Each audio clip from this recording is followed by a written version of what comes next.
one question we're asked all the time is, how did we come to be involved in the paranormal? It's obviously not a career choice that people make when they're growing up. It's like, you want to be a doctor, you want to be a firefighter, you want to be a police officer, a pilot. I don't think I've ever heard anyone say, well, I want to be a paranormal investigator. So how did we come to be involved? And this is an answer I gave during the Q&A panel, is that when you're touched by spirit energy, it alters your life. And that's what happened to us. Our journey began way back in 1985, actually. I was a student in college, and I was at home for the Christmas holidays, spending Christmas with my family. And over that time, I had read a story in a local newspaper publication. And the story was about a ghost they called the Dark Lady. And it's a story which dates back to the mid-1800s, about a young woman in her mid to late teens who lived in a small village in England. And one day her innocence was taken away when she was attacked by a gentleman in the village who was a very powerful man in that society. And fearing for this young woman's safety, her family decided it would be best if they sent her away so that further attacks wouldn't happen. And what they did is they put her on the first outgoing cargo ship, or sailing schooner, heading over to the British colonies in Canada. And in this case, the ship happened to be coming to Hamilton, Ontario. And during the long voyage, this woman's now in an emotional state of confusion because of what happened. And ocean voyages at that time took weeks in these old sailing vessels. And during the time, she happened to fall in love with the ship's captain. And he did not return her affection. He saw her as just a plaything, something to pass the time as they sailed along. And the rejection of this woman was very intense, and the captain decided, okay, that's enough. And what he did was he strangled the poor woman. And when the ship docked in Hamilton, he took her body and he buried it in the basement of a building called the Custom House. And the Custom House was built in 1860 as the name, built for the Customs Department, as the name suggests. And just like today, when you cross the border, you got to check in with Customs, pay your duties, and that's what this building was for. And so he buried this young woman's body down in the basement in a vault room. And over the years, this building has gone through many owners.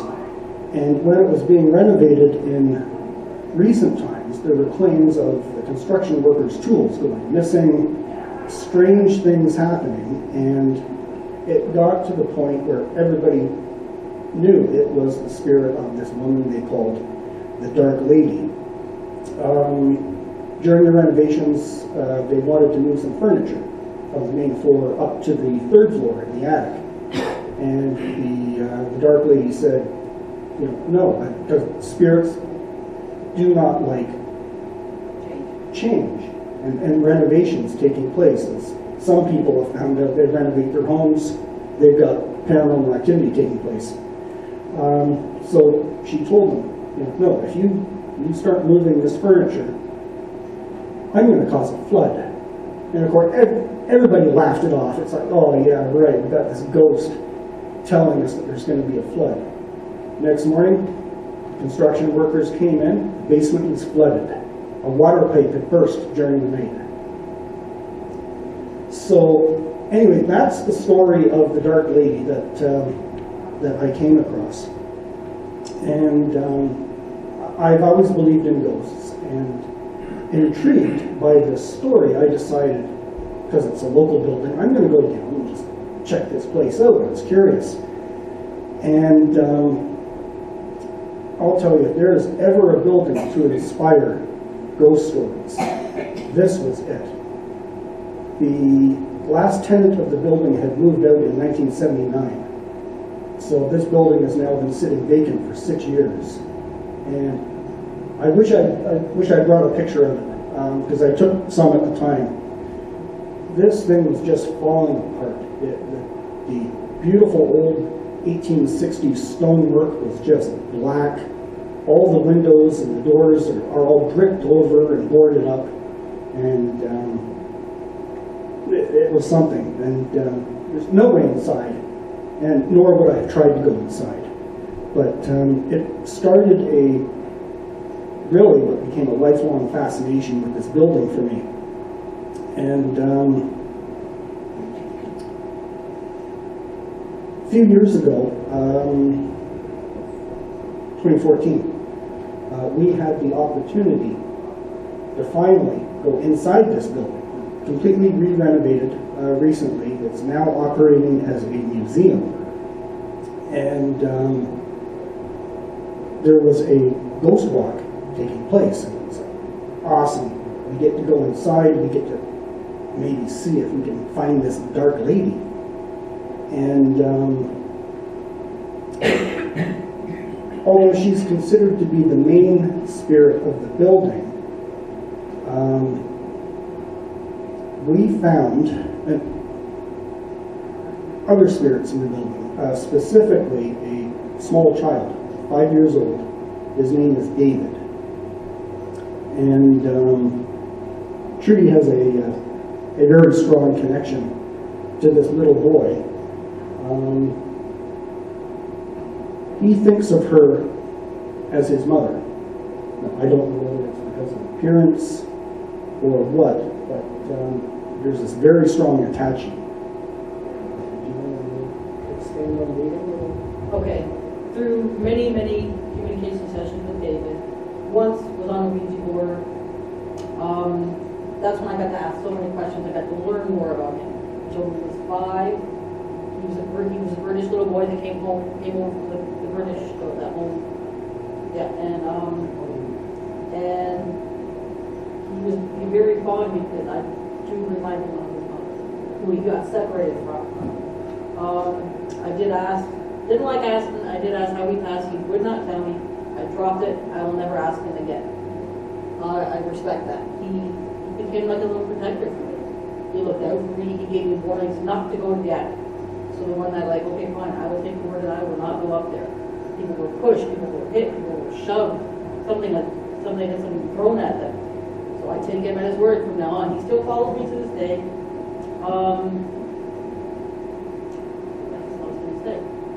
He still follows. He's at home with us all the time. He was just very, very fond of me, and he's just the sweetest little boy. And among with all the other children there, but he seems to be the one that, kind of gets my attention. Okay, so we had our first visit to the building, met this child, and since then that became our focus, was to concentrate on this little child. And what we would get through all of our equipment, like I said, communication is what we try to do. We would get EVPs on our recorders. We would get ITC EVPs coming through the Ovilus. Stuff like highway, Apple, farmer, country. And this happened every single time we were there. It's like there's a message trying to get across. And at the time, you're just getting these random words, and it's, what on earth does this mean? And so eventually you write them down, and a pattern starts to develop. And I started to get this theory about this little child. And my theory actually proved to be correct, because we did have a full communication session with him using a spirit board, I don't know what anybody, how you guys feel about those things. Some people are scared to death of them, others don't care. But it was through the Spirit Board that we actually got direct communication. And the story that I picked up from him was confirmed. And that story is, so you're in a Canadian Customs government building originally. Why is there a child there? Well, in 1887, the Customs Department moved out of the building.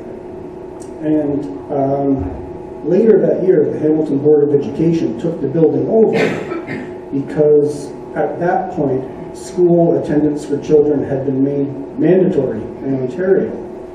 And there was a crisis taking place with lack of space for all these children that suddenly had to go to school, which previously did not. And the Custom House operated as a school until 1893. And it's somewhere within this time period, 1893, that little David became part of the story.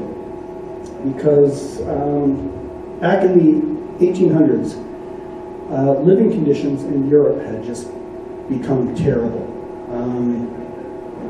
Poverty, social inequality, you had workhouses, everything was just terrible, if you know the history from back then. And by late 1800s, the conditions had become so bad, nobody could ignore them anymore. And so the British government and the Canadian government agreed to start this program called the British Child Immigration Movement, which is where all these homeless children over in England would be brought to Canada, where they would work on the farms as indentured servants, cheap farm labor, in exchange for having somewhere to live, having food to eat. And David was one of those children.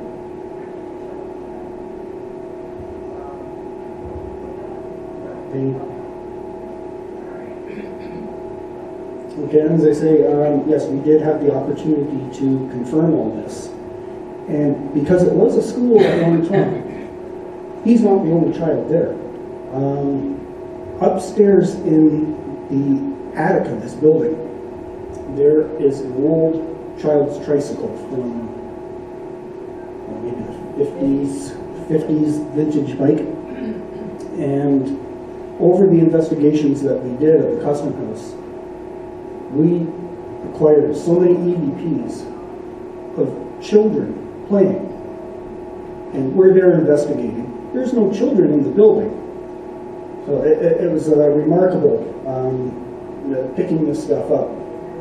One time, we don't have it any longer, but we had a device which is just a laser grid, and it projects laser beams across the room, and if anything moves through it, in theory, the laser beams will pick it up and illuminate. And we were lucky enough that that theory has been proved because we got this misty energy going back and forth through the lasers over top of this tricycle. And at the same time that was going on, Trudy was taking pictures with her digital camera. And